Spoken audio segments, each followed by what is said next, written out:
नमस्कार साथियों, कैसे हैं आप लोग। एकदम मस्त फिट, तैयारी चल रही है ज़बरदस्त। आज एसएससी जीडी के स्पेशल प्रैक्टिस सेशन बैच में सिलेक्शन गुरुजी ऑनलाइन पर हम आपका पुनः एक बार स्वागत करते हैं। और जैसा कि आप जानते हैं कि प्रीवियस ईयर के क्वेश्चन के सॉल्यूशन का प्रैक्टिस सेशन बैच हम लोग चला रहे हैं, तो आज हम फिर से कुछ महत्वपूर्ण सवाल जो एसएससी जीडी के प्रीवियस ईयर्स के क्वेश्चंस में प्रीवियस एग्जाम्स में पूछे गए हैं, उसको आपके साथ आज डिस्कस करेंगे एक बार फिर। तो देखते हैं पहला सवाल। 5 लड़कों का वजन 22.45 है। 22.45 किग्रा, 24.15 किग्रा, 24.72 किग्रा, 28.53 किग्रा और 25.15 किग्रा है। सभी बच्चों का औसत वजन की गणना कीजिए। ध्यान से समझिएगा जरा सा, क्या मामला क्या है इसका। सबको जोड़ना पड़ेगा आपको। 22.45, फिर 24.15, 24.15, 24.72, 28.53, 25.15 और आप जोड़ लीजिए। 5 5 10 2 12, 12 3 15, 5 20 0 2, 4 2 6 1 7 7 14, 14 6 20 0 2, 2 2 4 4 8 4 12, 12 8 20, 5 25 की 5 हासिल 2, 2 2 4 2 6 2 8 2 10 2 12, 125 इसका टोटल हो गया। और 5 लोग हैं, 5 लड़के हैं, तो औसत हो गया 25 50 125, 25 किग्रा आपका पहला ऑप्शन। ये सब कैलकुलेटिव क्वेश्चन है, लेकिन अगर आप इसको सिस्टम से लिख के जोड़ेंगे तो 30 सेकंड में, हार्डली 30 सेकंड में इस क्वेश्चन को आप, ऐसे क्वेश्चंस को भी आप सॉल्व कर लेंगे। अगला क्वेश्चन ध्यान दीजिएगा। 8 विद्यार्थियों के औसत अंक 7 हैं। 8 विद्यार्थियों के औसत अंक 7 हैं। यह पाया गया कि एक विद्यार्थी के अंक 6 के स्थान पर 10 लिए गए। सही औसत ज्ञात कीजिए। देखो यार, बंदा क्वेश्चन कह क्या रहा है बाबू कि आपने 8 बच्चे हैं और उनका एवरेज जो लिया वो लिया 7। ठीक है, एवरेज कितना ले लिया? 7। कह रहे हैं एक बच्चा था जिसको 6 अंक के स्थान पे 10 अंक लिया गया, यानी कितना अंक ज्यादा ले लिया गया? 4 अंक। और 4 अंक अगर आपने योग में ज्यादा ले लिया तो इसका मतलब औसत कितना ज्यादा आ गया होगा? 0.5। तो एक्चुअल या सही औसत कितना होगा? बराबर 7 माइनस 0.5 इज इक्वल टू 6.5। बात को ध्यान से समझो, फिर से बता दे रहा हूं। 8 लोगों का औसत 7 है। कह रहे हैं यह पाया गया कि एक विद्यार्थी के अंक 6 के स्थान पर 10 लिए गए, यानी 10 थे 10 ले लिए गए, लेना 6 था, यानी 4 ज्यादा ले लिया गया। तो योग में अगर 4 की वृद्धि हुई तो औसत में कितनी वृद्धि हो जाएगी? योग बटा संख्या औसत होता है, 0.5 की वृद्धि हो जाएगी, यानी सही औसत 7 माइनस 0.5 6.5 होगा। आपका सी ऑप्शन करेक्ट हो जाएगा। यहां तक कोई तकलीफ नहीं है। अगला क्वेश्चन ध्यान दीजिए। ए संबंधे बी बराबर 5, गड़बड़ टाइप हो गया है गुरु। 5 संबंधे 1 है। ध्यान दीजिएगा, इसमें है क्या?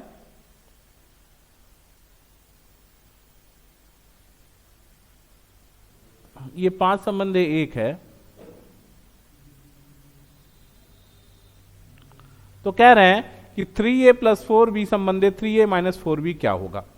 कहने का मतलब क्या है, क्वेश्चन का समझ लीजिए। कह रहे हैं कि a संबंधे b बराबर 5 संबंधे 1, या यूं कह सकते हैं कि a बराबर 5 और b बराबर 1। तो कह क्या रहे हैं कि 3a प्लस 4b और 3a माइनस 4b में क्या रेशियो होगा। तो यहां पे देखिए a क्या हो गया? 3 into 5 plus 4 into 1, ratio 3 into 5 minus 4 into 1। तो 15 15 4 19 संबंधे 15 15 में से 4 जाएगा 11, 19 संबंधे 11। यह आपका सी ऑप्शन करेक्ट हो जाएगा। सिंपल सा सवाल है। अगला क्वेश्चन ध्यान दीजिए। देखिए हम बहुत हाई फाई पढ़ रहे हैं, लेकिन क्या आ रहा है? जीडी का पैटर्न देख रहे हो ना, कितने हल्के क्वेश्चन हैं। तो आपको इसी तरह के क्वेश्चंस की इतनी प्रैक्टिस कर लेनी है कि बस सवाल आए धड़ाधड़ 20 के 20 क्वेश्चन आप मैथ्स में, 20 के 20 क्वेश्चन आप रीजनिंग में मार जाओ। उसके बाद फिर कौन हाथ पकड़ने वाला है आपका। देखते हैं अगला क्वेश्चन है, ए बी सी 5 8 4 7, 5 वट्ठे 40, 8 चौका 32, 8 सते 56। ठीक है, 8 से भाग दे, 8 पंजे 40, 8 चौका 8 पंजे 40, 8 चौका 32, 8 सते 56। यानी 5 संबंधे 4 संबंधे 5 4 5 4 और 7, 5 संबंधे 4 संबंधे 7, ये आपका आंसर आएगा 5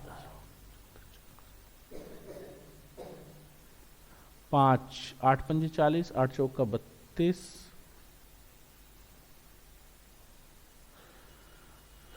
ठीक है, 8 चौका 32 और 8 सते 56, 5 चौके 20, 8 चौका 32, 8 सते 56, 4 7, 5 8 4 7, 8 चौका 8 सते 56, तो 8 से भाग देंगे तो 8 पंजे 40, 8 चौका 8 सते 56, ये तो आंसर ही नहीं बनाया।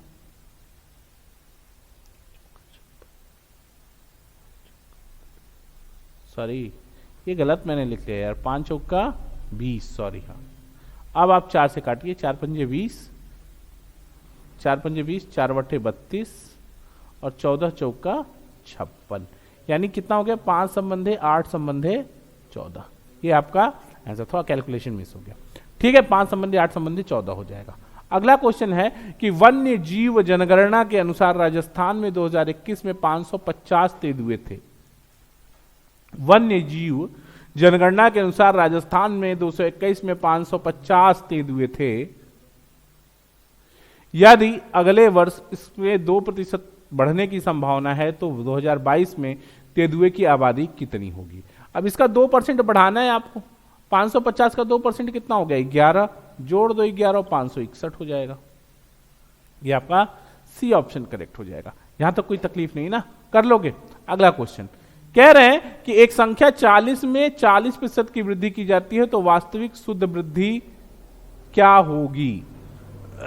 देखो, 40 में 40% बढ़ाओगे तो 16 बढ़ेगा, 40 प्लस उसका 40% उसमें जोड़ना है, यानी शुद्ध वृद्धि कितने की होगी, 16 की। आपका ये ऑप्शन सी करेक्ट हो गया।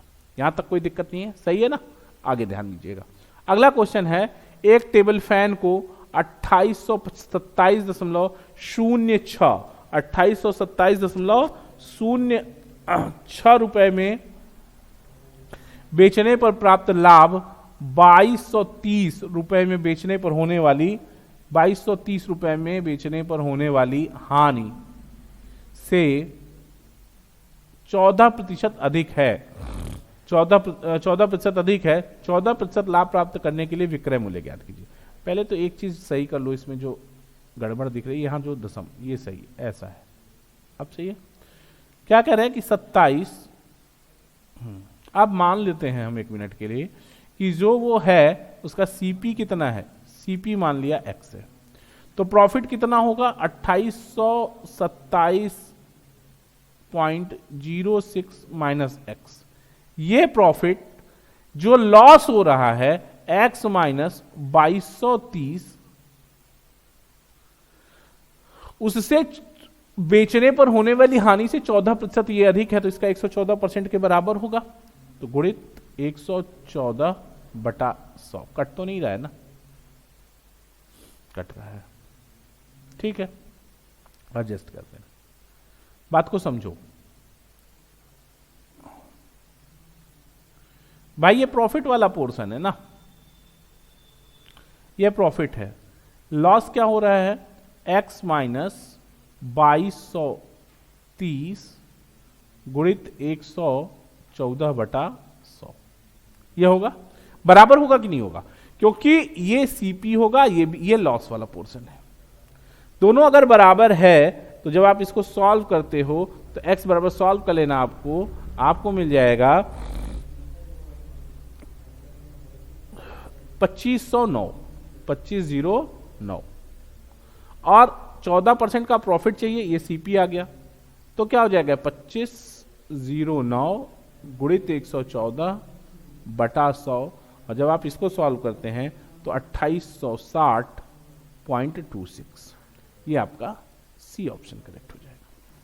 ये बड़ा और कैलकुलेटिव सवाल था, इसके लिए आपको समय देना पड़ेगा और बहुत धैर्यपूर्वक करना पड़ेगा। कॉन्सेप्ट समझ लीजिए। पहले इतने में बेच रहे थे जब 2807 रुपए में, 2807.06 में मान लो क्रय मूल्य x था, तो लाभ हो गया 2827.06 माइनस एक्स।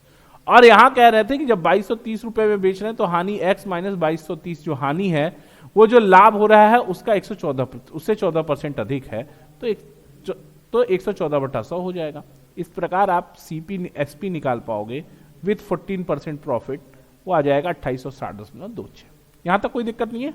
अगला क्वेश्चन, एक दुकानदार को 12%, एक दुकानदार वस्तुओं को 12% के लाभ पर बेचता है और वास्तविक वजन से 15% कम वजन करता है। ध्यान से समझना।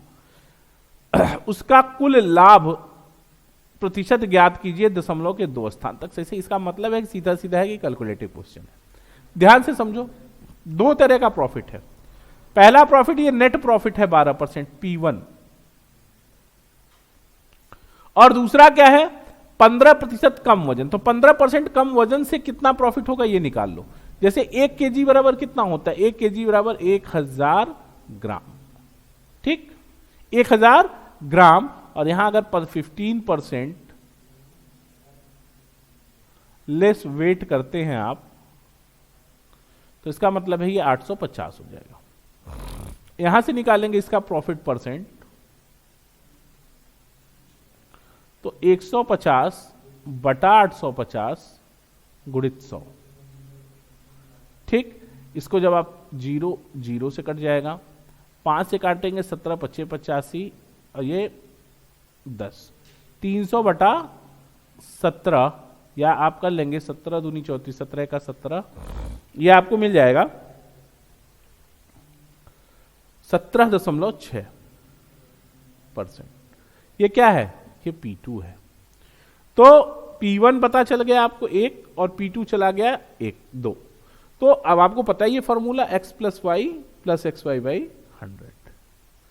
तो 12 प्लस 17.6 प्लस 12 गुणित 17.6 बटा 100, ये अगर सॉल्व करेंगे आप तो 12 7 29% से ज़्यादा ही आएगा।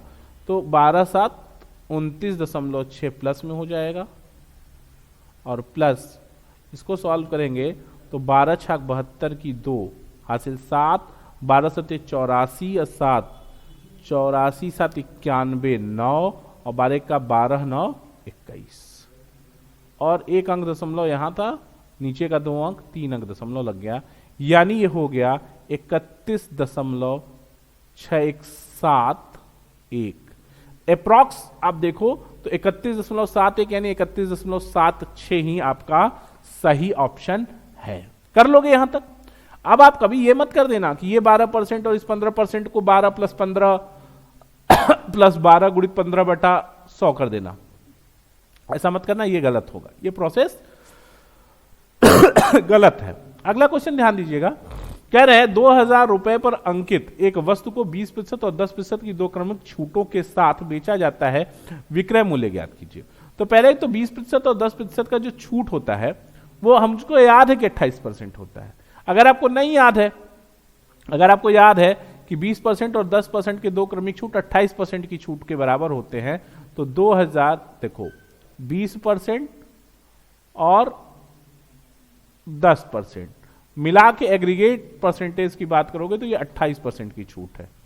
ठीक है, अब ये जब 28% की छूट है तो 2000 रुपए का मिल कितना रहा है आपको 72%, 72 बटा 100, 0000 से कहता 72 दूना 144, 0 1440 रुपया।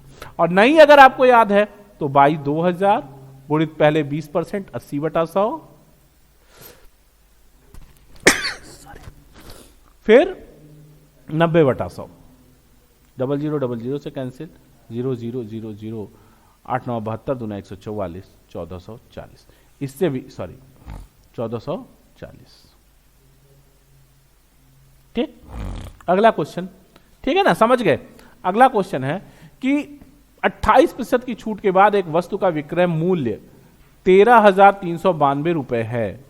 28% की छूट के बाद एक वस्तु का मूल्य 13,992 रुपए वस्तु का अंकित मूल्य क्या है? ठीक है ना। तो सीधा सीधा है कि 28% की छूट है तो पेमेंट हुआ होगा 72% का, और 72% बराबर बता कितना रहे हैं? 72% बराबर बता रहे हैं 13,392। तो कह रहे हैं कि अंकित मूल्य तो 100% कितना होगा? 133.92 बटा 72 गुणित 100। ठीक है, सॉल्व को लेंगे आप 18,600। 18,600 इसका आंसर हो जाएगा। यहां तक कोई दिक्कत नहीं है। ठीक है, अगला क्वेश्चन ध्यान दो।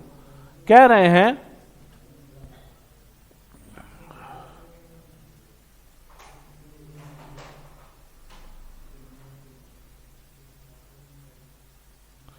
एक व्यक्ति ने साधारण ब्याज पर 20% वार्षिक दर से एक निश्चित राशि ऋण पर दी गई। राशि में 800 एक मिनट। एक व्यक्ति ने साधारण ब्याज पर 20% वार्षिक दर पर एक निश्चित राशि ऋण पर दी गई। राशि से 800 रुपए अधिक पर दी। अच्छा, सवाल कुछ ऐसा एक मिनट, जैसा सवाल मैं सही सही आपके लिए पढ़ दूं। सवाल यह है कि एक व्यक्ति ने साधारण ब्याज पर 20% वार्षिक दर से एक राशि 10 वर्षों के लिए ऋण पर दी। निश्चित और ब्याज 800 रुपए अधिक प्राप्त हुआ। ऋण दी गई राशि कितनी है? सवाल को समझने की कोशिश करो। कह रहे हैं कि एक व्यक्ति ने साधारण ब्याज पर 20% वार्षिक ब्याज की दर से 10 वर्ष के लिए ब्याज दिया, उधार दिया। ठीक है, 10 वर्ष के बाद जो ब्याज प्राप्त हुआ वह मूलधन से 800 अधिक था। बहुत सिंपल बात समझो दोस्त कि अगर 20% की दर से 10 साल के लिए दिया गया तो रिटर्न आएगा 200%। यह रिटर्न होगा, यह रिटर्न होगा 200% का रिटर्न होगा। अब वो 200% का रिटर्न है क्या? 200% बराबर मूलधन से 800 अधिक है, यानी मूलधन हमेशा 100% है। 100% प्लस 800, 100% प्लस 800। बात को समझ रहे हो कि नहीं? पहले ये बताओ। सवाल थोड़ा सा मिस हो गया है, मिसटाइप हो गया है। देखो कह क्या रहा है सवाल कि किसी ने कोई राशि 20% वार्षिक साधारण ब्याज की दर से 10 वर्षों के लिए उधार दी। 10 वर्ष के बाद उसे मूलधन से 800 रुपए अधिक प्राप्त हुए। तो मूलधन क्या है? सिंपल सवाल समझने की कोशिश करो। मूलधन से 800 रुपए अधिक प्राप्त हुए, यानी ब्याज उसको 800 प्राप्त हुए। ठीक है, यह बात पक्की है। और अगर 200 का रिटर्न है तो सीधा सीधा है 200 के रिटर्न का मतलब यह है कि इसमें 100% इसका मूलधन है और 100% ब्याज है। और 200% बराबर अगर ऐसा समझोगे तो ब्याज 200% 100% बराबर 800, इसलिए मूलधन भी 800 होगा। अगर ऐसा नहीं समझ पा रहे हो तो ऐसे समझ लो कि 200% रिटर्न बराबर मूलधन 100% प्लस 800, तो इसलिए इस 100% बराबर 800 यही मूलधन है। बस कहानी खत्म। ठीक है, अगला क्वेश्चन। 55 वर्षों के बाद 8% की दर से साधारण ब्याज पर निवेश की गई राशि स्वयं की दोगुनी हो जाती है। आर का मान क्या है? सीधा सीधा समझो बात, सीधा सीधा बात समझो कि अगर 100 रुपया, ये मान लो पी है, ठीक है, 55 साल में 8% की दर से ब्याज कितना हो जाएगा भाई, या रिटर्न कितना आएगा? 55 साल अगुणित आर, यानी 55 आर। ठीक है, दोगुनी हो जाती है, यानी 100 रुपए। अमाउंट कितना हो जाता है? अमाउंट 200 हो जाता है। तो इसका मतलब सीधा सीधा है कि एसआई सिंपल इंटरेस्ट 100 होगा। और अगर रिटर्न 55 आर है, यही तो ब्याज है, ये भी सिंपल इंटरेस्ट ही है, तो 55 आर बराबर 100, तो आर बराबर 20/11, तो 20/11%। सी ऑप्शन आपका करेक्ट हो जाएगा। यहां तक कोई तकलीफ नहीं है ना? कर लेंगे, सिंपल। कोई दिक्कत? ठीक। अगला क्वेश्चन, 2 वर्ष पहले जमा की गई 10,500 की राशि, ध्यान से समझो बच्चा, एक एक सवाल को बहुत बारीकी से समझना है क्योंकि ये सारे सवाल एग्जाम में आए हुए हैं। नीचे दिया हुआ है एसएससी जीडी हर क्वेश्चन के साथ दिया हुआ है कि किस शिफ्ट में किस दिन सवाल किस वर्ष आया हुआ है। 2 वर्ष पहले जमा की गई 10,500 की राशि पहले वर्ष के दौरान 10% और दूसरे वर्ष के दौरान 12% की वार्षिक दर पर हो जाएगी। बहुत सिंपल सवाल है यार। 10,500 रुपया जमा किया, 110/100 और 112/100, 0 से घटा, बचा कितना? एक ये भी काट ही दो, 105 गुणित 111 गुणित 112/100। ठीक है, कर लो। 100/100 नहीं है, बटा 10 होगा, 10 क्योंकि 1 0 से कट गया 10। तो 105 गुणित 11 दूना 22 हासिल 2, 11 1 11 2 13, 1 11 1 11 1 12 बटा 10।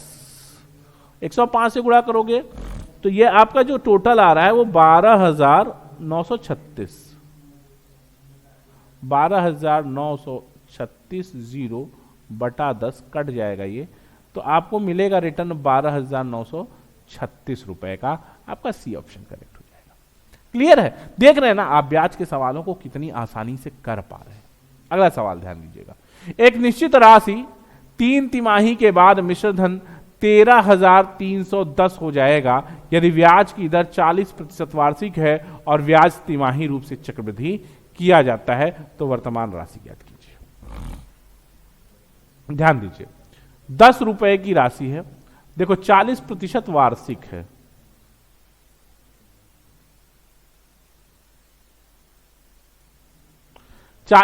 वार्षिक है तो तिमाही कितनी होगी? तिमाही 10% होगी।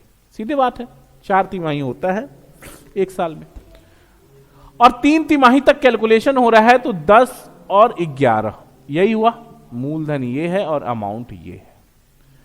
अगर 3 साल का मामला है तो इसका क्यूब कर देंगे आप 1000 और इसका क्यूब कर देंगे 1331, 3 ईयर, ये 1 ईयर का मामला है। और अगर ये 10,000 होगा तो यहां पे भी 13,310 होगा। क्या है? तो वर्तमान राशि ज्ञात कीजिए, तो वर्तमान राशि 10,000 होगी, तब 10% तिमाही ब्याज दर पर 3 वर्षों में 3 तिमाही में 13,310 होगी, यानी मूलधन 10,000 होगा। क्लियर है कहानी? अगला सवाल, 1 घंटे में ए 5 कुर्सियों को पेंट करता है और बी 3 कुर्सियों को पेंट करता है। निर्धारित कीजिए कि जब वे एक साथ मिलकर काम करेंगे तो उन्हें 40 कुर्सियां पेंट करने में कितना समय लगे। बड़ा सिंपल सा सवाल है, समझो बच्चा। ए 5 मिनट 5 कुर्सियां, बी कितना 3 कुर्सियां, दोनों मिल जाएं तो 8 कुर्सियां 1 मिनट में पेंट होंगी। तो 40 कुर्सियां कितने मिनट में पेंट होंगी? 5 से गुणा हो, यहां भी 5 मिनट। घंटा है क्या? घंटे हैं, अच्छा चलो घंटा है तो घंटे में कर लेते, 5 घंटे लगेंगे। ये आपका ऑप्शन बी सही हो गया, यहां तक कोई तकलीफ नहीं है। अगला सवाल है कि अखिल, साहिल और अमित एक निश्चित कार्य 64 दिन में कर सकते हैं। अखिल और साहिल समान कार्य को 80 दिनों में कर सकते हैं, तो अमित उसी कार्य को कितने दिनों में कर सकता है? सिंपल सी बात है, समझने की कोशिश करो दोस्त, क्या कह रहे हैं। अखिल,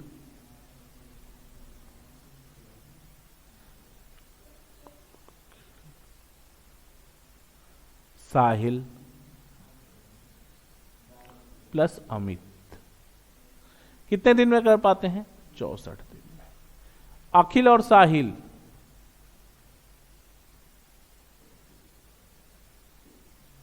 कितने दिन में कर पाते हैं? 80। एलसीएम 320, ये 5 बार और ये 4 बार। घटा दो, अखिल अखिल से खत्म, साहिल साहिल से खत्म, अमित बचा। अमित का 1 दिन का काम 1 हो गया। अमित का 1 दिन का काम 1 है तो पूरा काम वर्क डन 320 बटा 1, एक दिन रोज एक काम करेगा तो 320 दिनों में काम पूरा होगा। यहां तक कोई तकलीफ नहीं ना, कर लेंगे। अगला सवाल कह रहे हैं कि पाइप ए और बी मिलकर एक टंकी को 10 घंटे में भर सकते हैं।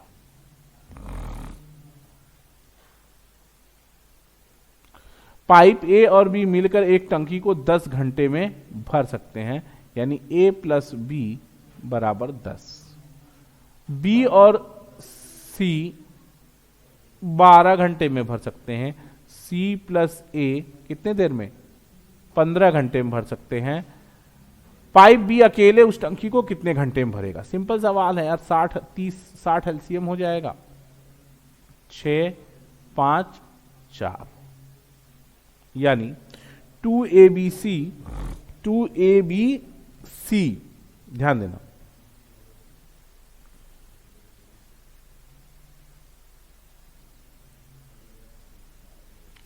60 बटा 6 4 10 5 15 बराबर 4 दिन।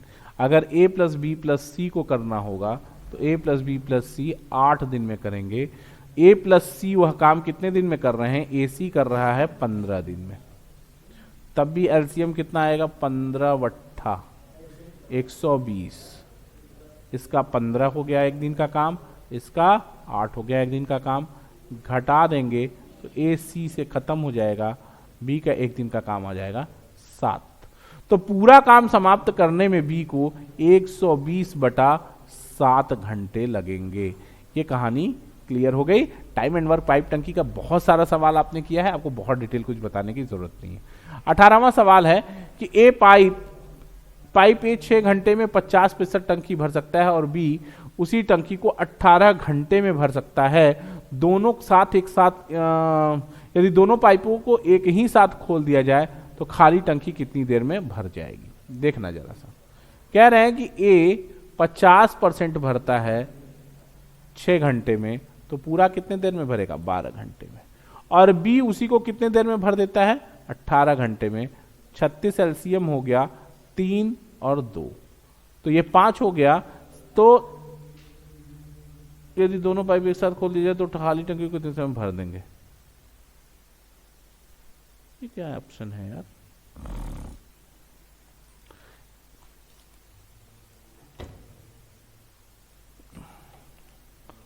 ठीक है, ये ऑप्शन सब कहीं से गलत आ गए हैं, इसको नहीं लेना है। ठीक है, इसको लेना क्या है? 36 बटा 5, 7 पचे 35, 1 बटा 5 घंटा। ठीक है, 19वां सवाल। अगला सवाल है कि एक बाइक 3 घंटे में 162 किमी की दूरी तय करती है। एक बाइक 3 घंटे में 162 किमी की दूरी तय करती है, तो यह 5 घंटे में कितना जाएगी? ध्यान से समझना, 162 बटा 3 गुणित 5, 3 पचे 15, 1 और 3 चौके 12, 54 पचे हो जाएगा 270 किमी। ये सवाल क्लियर हो गया? ठीक है, अगला क्वेश्चन है, लास्ट क्वेश्चन है आज का, कि एक चालक को एक निश्चित दूरी तय करने में लगने वाले समय को 40% कम करने के लिए कार की चाल को कितना बढ़ाना होगा? तो वृद्धि है तो x by 100 minus x into 100 का फॉर्मूला लगेगा। 40 के बटा 100 माइनस 40 गुणित 100 यानी 66 सही 2/3%। ठीक है, तो दोस्तों सिलेक्शन गुरुजी के आज के मैथमेटिक्स के सेशन में, प्रैक्टिस सेशन बैच में, सिलेक्शन बैच में इतना ही। कल फिर मुलाकात होगी आपसे कुछ और बेहतरीन प्रीवियस ईयर बेस्ड क्वेश्चंस के सॉल्यूशन के साथ आपके प्रैक्टिस के लिए हम लेकर आएंगे। देखते रहिए सिलेक्शन गुरुजी ऑनलाइन। जय हिंद, जय भारत।